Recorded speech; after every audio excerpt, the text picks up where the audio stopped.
Bonjour, vous faites bien d'être scotché sur Africa Télévision, la première chaîne africaine qui apportera une autre vision sur l'économie du continent. En sa toute première émission, Africa Time, nous invitons sur ce plateau le docteur Davaris Goudjou, directeur général de PECAP, qui répondra à nos questions sur le FricaCoin. Bonjour docteur. Bonjour Karel, bonjour Afrique et bonjour téléspectateurs de la chaîne de télévision Africa Télévision. Alors docteur, pourquoi les FricaCoin gagnent de la valeur en prévente? Très bonne question Karel. En fait, il faut savoir qu'il y a un certain nombre de facteurs qui peuvent influencer sur le fait que le FricaCoin prenne de la valeur en prévente. Nous sommes en prévente. Il y a la raréfaction, donc du fait que au fur et à mesure que la demande augmente, comme c'est le cas actuellement, et que l'offre est en train de diminuer, cela influence aussi sur l'augmentation de la valeur en prévente. Deuxième chose, il y a du fait de l'augmentation de la communauté d'utilisateurs. Donc, au fur et à mesure que le nombre de personnes qui s'arriment à acheter des FricaCoin augmente, cela influence aussi sur la valeur du FricaCoin. Mais à côté de cela, et c'est d'autant plus important, c'est qu'en fait, nous avons voulu, dès le début de cette aventure, c'est-à-dire en février dernier, fixer le prix du FricaCoin au niveau extrêmement bas, et ce pour plusieurs facteurs.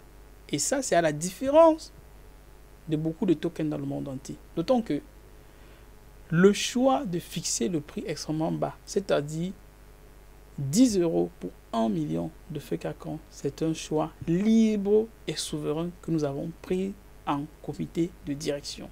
Pourquoi cela? Parce qu'au début de l'aventure, certaines personnes se sont dit que, comme ce sont les Africains qui sont derrière le projet, il y a des doutes. Peut-être que c'est de l'arnaque. Est-ce que ces Africains peuvent vraiment mener à bout ce projet? Donc, comme certaines personnes n'ont pas fait confiance au début, nous avons opté pour vendre à des prix extrêmement bas aux personnes qui ont cru en nous au début. C'est comme nous avons fixé cela à un prix extrêmement bas.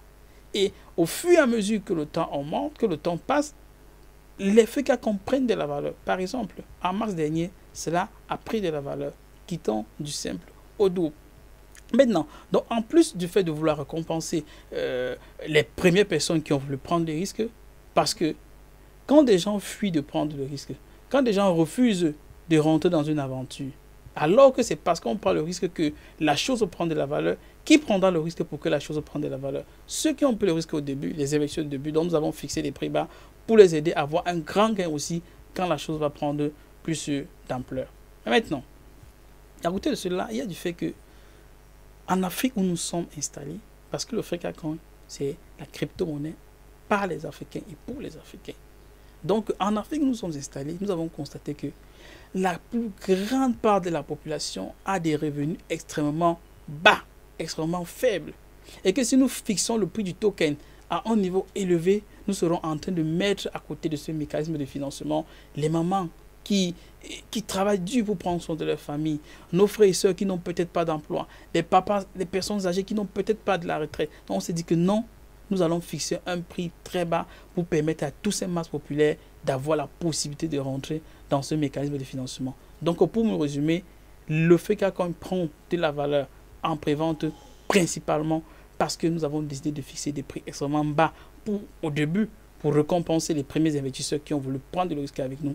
Mais deuxièmement, parce que nous nous sommes rendus compte que la masse populaire africaine a des revenus très limités et ceux qui ont accepté de prendre le risque, ils peuvent le faire en déboursant, c'était au début, environ 650 francs CFA et être de l'aventure de ce mécanisme de financement. Pourquoi ne donnez-vous pas de date d'augmentation à l'avance? Oui, nous ne donnons pas la date de l'augmentation des FricaCoin à l'avance parce que si nous le faisons, beaucoup de gens vont attendre la veille de l'augmentation pour envoyer leur argent pour acheter. Et quand une partie des demandes ne sera pas traitée le lendemain, quand on va traiter au nouveau coût, ces personnes diront nous avons envoyé notre argent la veille, etc. Et ça risque de nous apporter des problèmes. C'est pourquoi nous encourageons tous l'ensemble des Africains du continent et de la diaspora, pour ceux qui croient au projet, d'acheter des FricaCoin car régulièrement la valeur augmente. Merci docteur d'avoir répondu à ces questions. Merci de m'avoir invité. Merci à vous aussi, chers téléspectateurs. Nous vous donnons aussi rendez-vous sur frikacoin.com.